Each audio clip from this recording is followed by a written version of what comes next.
Hi, Grace. I miss you, and I wanted to read to you today one of my favorite stories. It's called The Snail and the Whale. Here we go.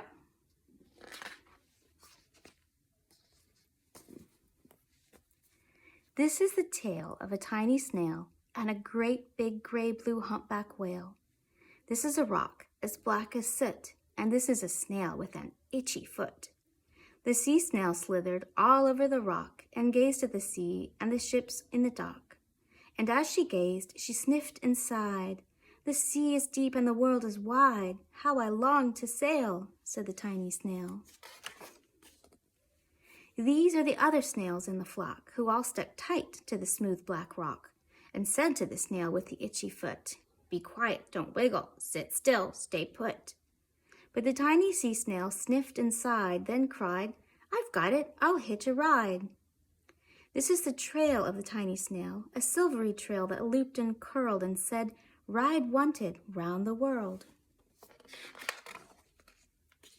This is the whale who came one night when the tide was high and the stars were bright. A humpback whale, immensely long, who sang to the snail a wonderful song of shimmering ice and coral caves and shooting stars and enormous waves. And this is the tale of the humpback whale.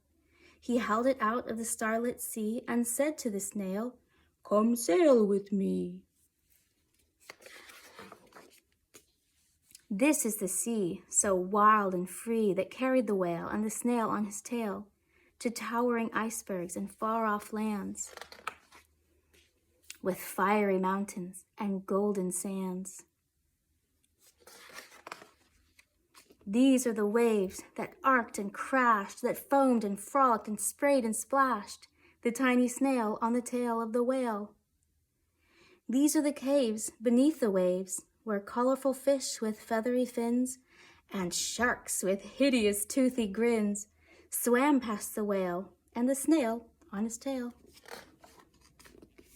This is the sky, so vast and high, sometimes sunny and blue and warm, sometimes filled with a thunderstorm, with zigzag lightning flashing and frightening the tiny snail on the tail of the whale. And she gazed at the sky, the sea, the land, the waves and the caves and the golden sand. She gazed and gazed, amazed by it all. And she said to the whale, "I feel so small."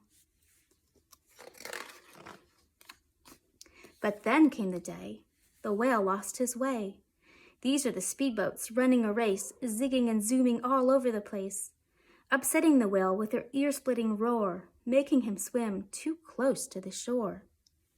This is the tide slipping away, and this is the whale lying beached in a bay.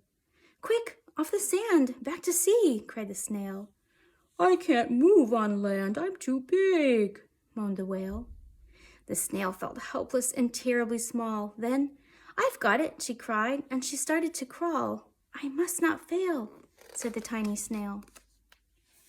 This is the bell on the school in the bay, ringing the children in from their play. This is the teacher holding her chalk, telling the class, "Sit straight, don't talk." This is the board as black as soot, and this is the snail with the itchy foot. "A snail, a snail!" The teacher turns pale. "Look," say the children, "it's leaving a trail." This is the trail of the tiny snail, a silvery trail saying, "Save the whale." These are the children running from school, fetching the firemen, digging a pool, squirting and spraying to keep the whale cool. This is the tide coming into the bay, and these are the villagers shouting, "Hooray!" as the whale and the snail travel safely away. Back to the dock and the flock on the rock, who said, "How time's flown, and haven't you grown?" And the whale and the snail told their wonderful tale of shimmering ice and coral caves and shooting stars and enormous waves, and of how the snail, so small and frail, with her looping, curling, silvery trail, saved the life of the humpback whale. Then the humpback whale held out his tail, and on crawled snail after snail after snail. And they sang to the sea as they all set sail on the tail of the gray-blue humpback whale. I love you, sweetie.